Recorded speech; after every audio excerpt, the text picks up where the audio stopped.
Welcome back to the Brian DeVore Connection. I'm your host, Brian DeVore. A very special program being offered by a very special home care company. We're going to talk about that special program in just a second, but first we're going to get to know the home care company, which is CareChoice Home Care, and one of its owners, Jeani Groesbeck. Jeani, how are you today? Doing great, Brian. How are you?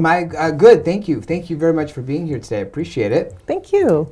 So you guys have a very special transition program, which we're going to get to in just a couple minutes. But first, I want to get to know you a little bit more and your company. Tell us about CareChoice Home Care. Sure. Thank you for that opportunity, by the way. My pleasure. I have two business partners, Tara and Tara Izzo, and we opened CareChoice 9 years ago. Tara and I used to run a home care division for a local hospital system and felt that we wanted to do things a little bit differently and be more actively involved in programs, and so we resigned and opened CareChoice.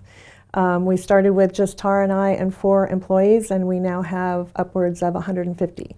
Wow. So, right. That's a lot of growth. Right. We're all over San Diego County, and we've just expanded into South Orange County as well. Wonderful. So, we like to think that what differentiates ourselves from other home care agencies, and there are some great agencies out there, of course, but with us, we're working owners. We're very actively involved in the company.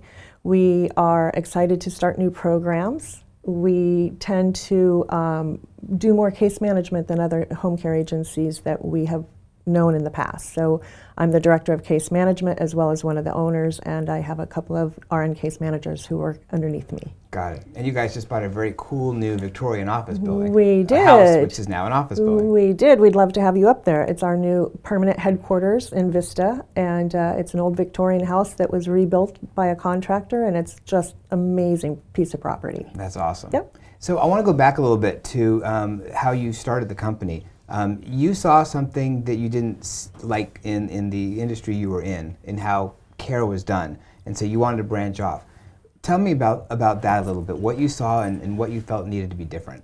Sure. Well, one of the big obstacles that we ran across day after day after day, and we still do, is the lack of funding for a lot of seniors who need care. And so when we were at the hospital system, I was on the board of directors for a local foundation, got a little bit of grant money, and Tara and I created a program that helped with patients transitioning out of a hospital setting. We'll get to that a little bit later as well.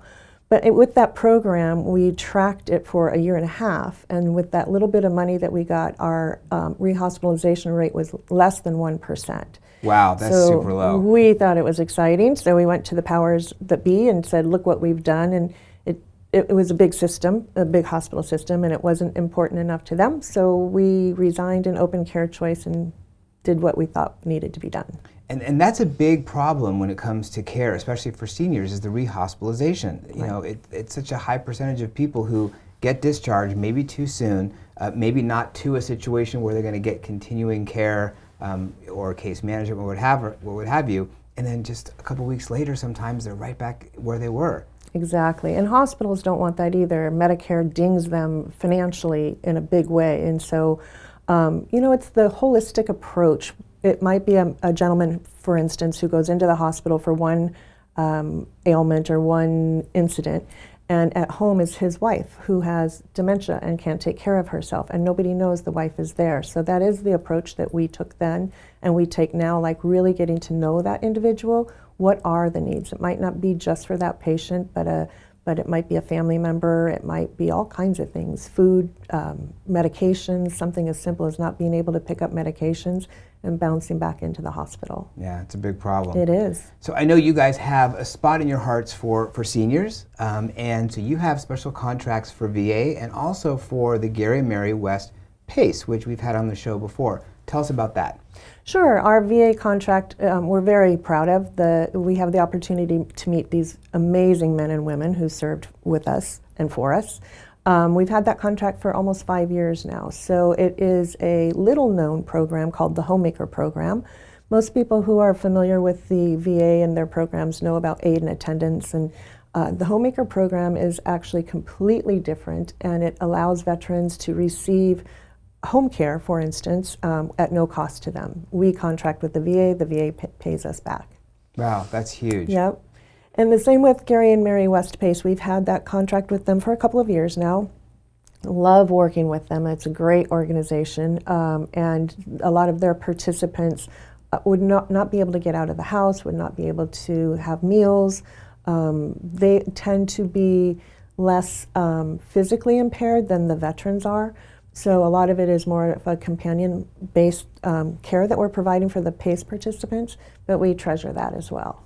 And what's great about the PACE program is it helps seniors stay independent, living at home, getting the medical care and so forth. So your added on service, it makes it a complete wraparound service to really take care of them regardless of their situation. You're absolutely right. It is a phenomenal program. And so once we became more familiar with it 2 years ago, I carry their brochures around with me and tell all of the people I meet about it. It's a great program. Yeah, for sure. Yeah. All right, your transition program called 3030. Tell us about the origin of that and how it works.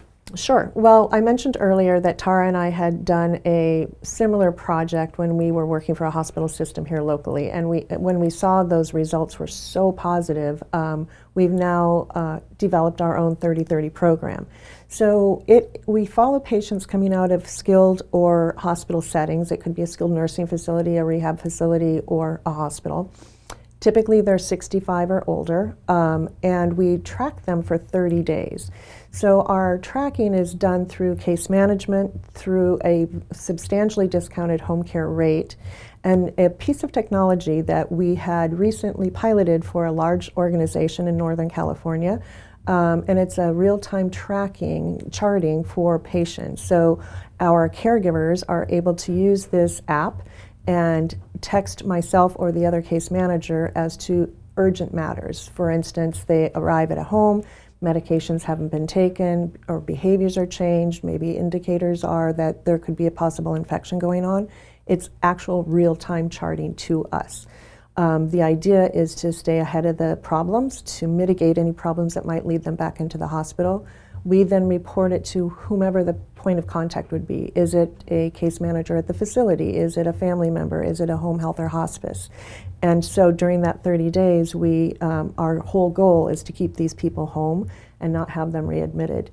Currently, we're the only home care agency anywhere ever that has this product, and we're so humbled by the fact that they let us pilot it, and now we've launched it. That's awesome. It's exciting. So 30 days. So let's kind of recap. So it's tracking for 30 days, and it's really providing sort of the glue between you and the family and the facility. It's giving you, like you said, the real-time information, which without it, I mean, what would people do if they didn't have that type of technology? Well, for instance, now the way that our agency or most agencies that do case management as well work is that the caregivers they chart. We all have a patient tracking system of some type on our phones and in our computer systems, but it doesn't happen. It doesn't get reported immediately.